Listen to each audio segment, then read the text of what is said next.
Hello and welcome to the tutorial video for how to sew the slouchy sweater. Assuming you've already got your pattern prepared and cut out, and you've cut out your pieces of fabric, you're going to have two pieces of fabric. You'll cut your pattern on the fold, and so you'll end up with two very simple pieces, one for the front and one for the back. If you look at them here, you can see that the back just has a shallow scoop neck and the V comes at the front. So the first thing to do to sew is to put our two pattern pieces together. We'll put them with right sides together and pin up at the shoulders just here. You start with one pin here, one pin at this other end, a pin in the middle, and then even out the fabric so the raw edges are equal with each other. And then we need to take this to the machine and sew. Now in my sewing machine I've put a special needle. If we're dealing with a sweater knit or a knit fabric, we need to make sure that we have the right needle to go with it. So I've got what's called a stretch needle, but you might also find one called a ballpoint, and they're specially designed for working with knit fabrics. So we'll add that special needle first of all. We need to think also about what kind of stitch we're going to use. If our fabric has some stretch, which this one does, it has a little bit of give to it.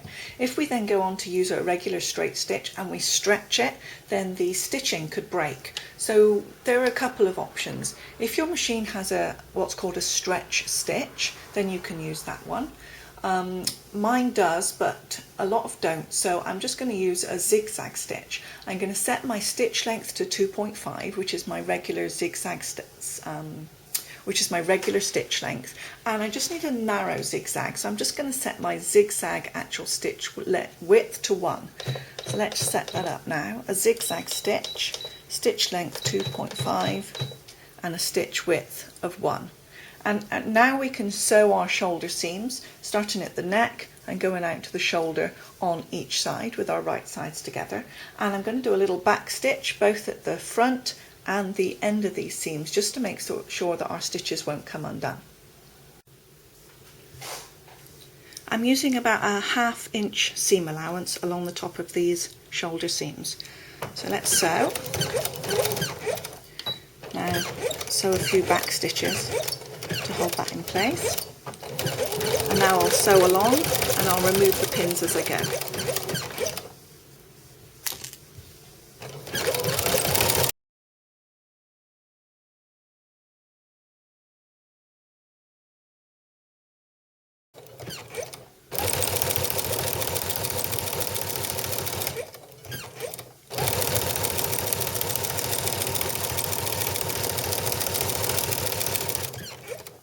Back stitch again at the end.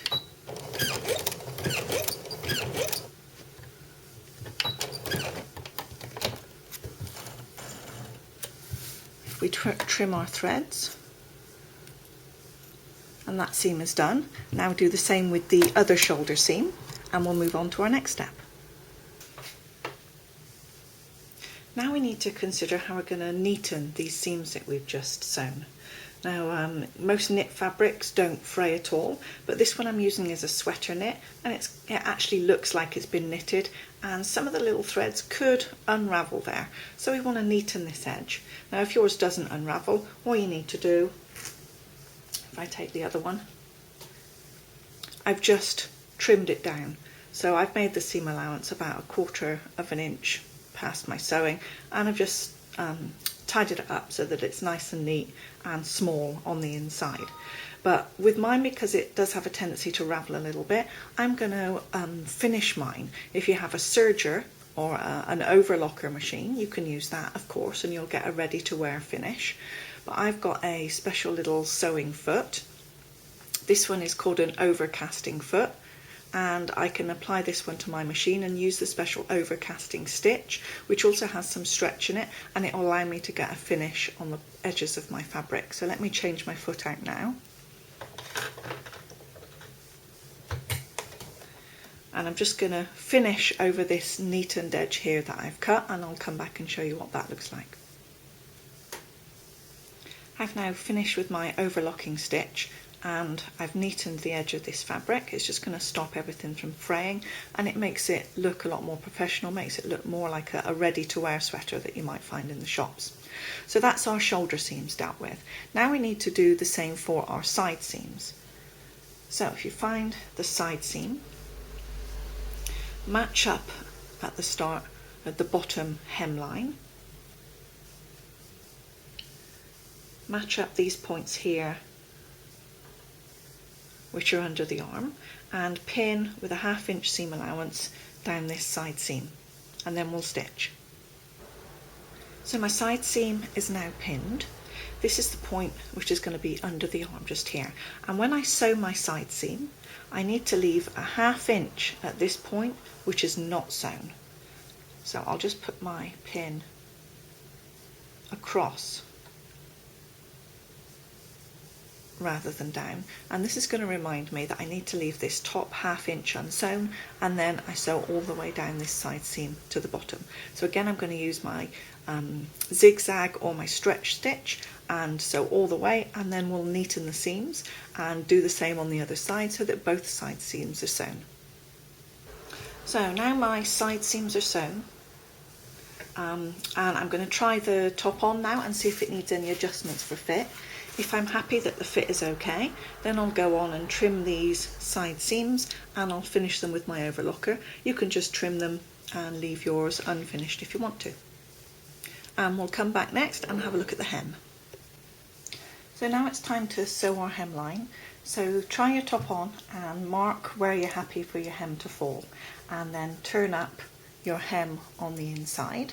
Now depending on how you're going to sew this depends on where you want your pins.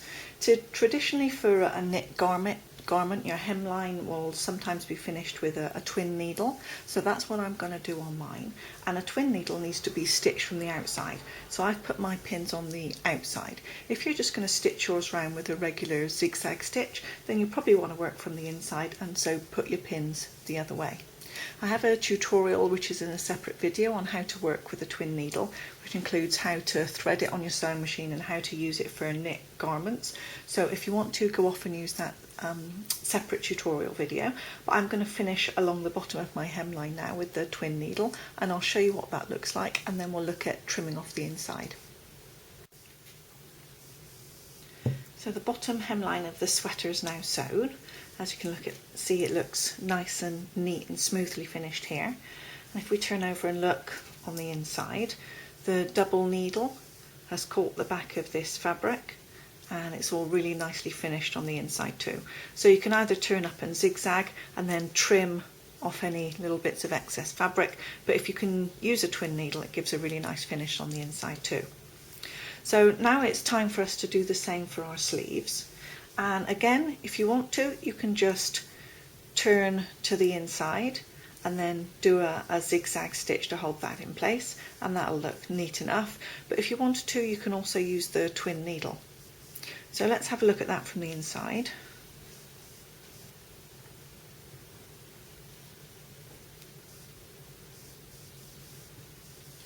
So up at the top just here, this is the part where we kept some unsewn just under the arm, and the reason for that now becomes a little more clear, because as we turn our sleeve allowance, you turn it down to the point here where it's been sewn to, and then you can get a nice smooth finish on the underside of the curve of your underarm without having to try and make a round out of really what is a point there.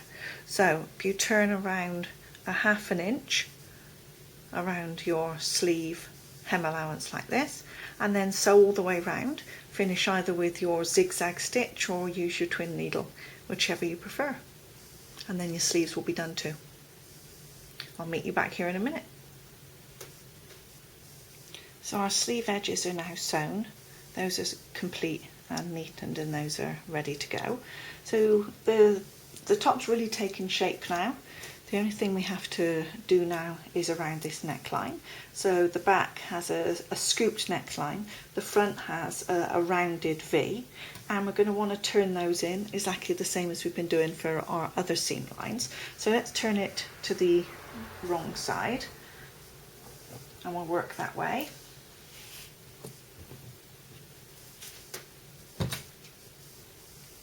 If you start at one of the shoulder seams, just turn in a 1/2 inch, and we're going to turn in a 1/2 inch all the way around, even down at the front, and we'll pin from the wrong side because that's the way that we'll want to stitch this time. We aren't going to use a twin needle around the neck, we'll just use our stretch or our zigzag stitch.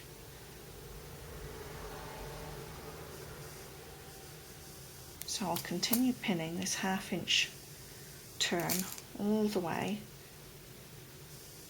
When you get down to where the V is down at the bottom, just straighten out the fabric a little bit as you go. You don't want to stretch it too much because you don't want that being all gapey down at the bottom, but it's a nice rounded V, so it should be easy enough to take care of without too much stretching. There we go, we're already round. And I'll carry on and pin that all the way round, back up to the other shoulder, then across the back up until where we started. So now I'm ready to stitch around the neckline, so I'm just going to take my table away from the machine, and if I pop this under with the wrong side facing me, and I'll start up at one of these shoulder seams. I've set my zigzag stitch, so I've got a 2.5 stitch length and a 1 width for the zigzag. I'm holding the shoulder seam here towards the back as I start. Just a couple of stitches to reverse. And then I'm stitching fairly close to this turned raw edge just here. And I'll try and do it evenly. I'll line up the fabric just past the edge of the presser foot, and I'll keep it the same width all the way around, and that way the top stitching from the front will look the same distance from the neckline.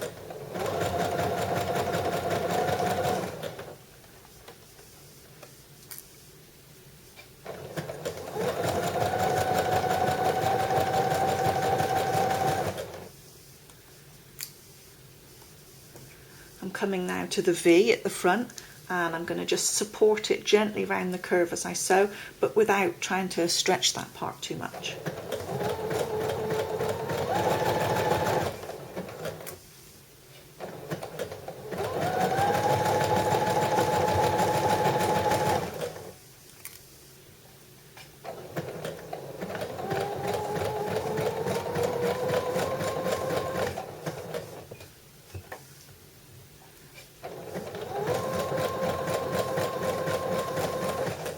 Okay, I'm round, it's going well.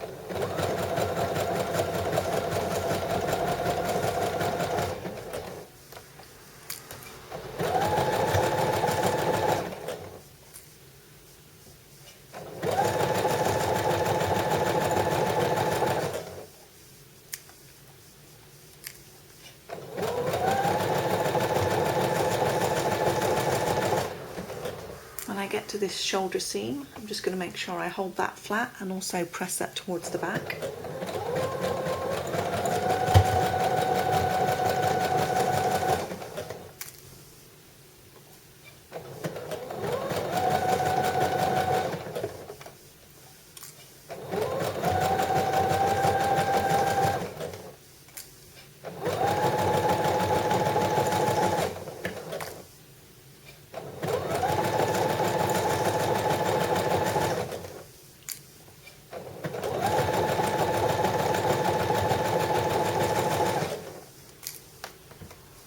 Now I'm back to where I started.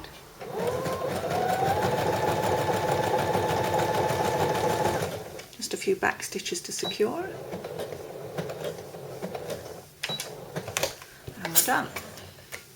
Let's trim these threads.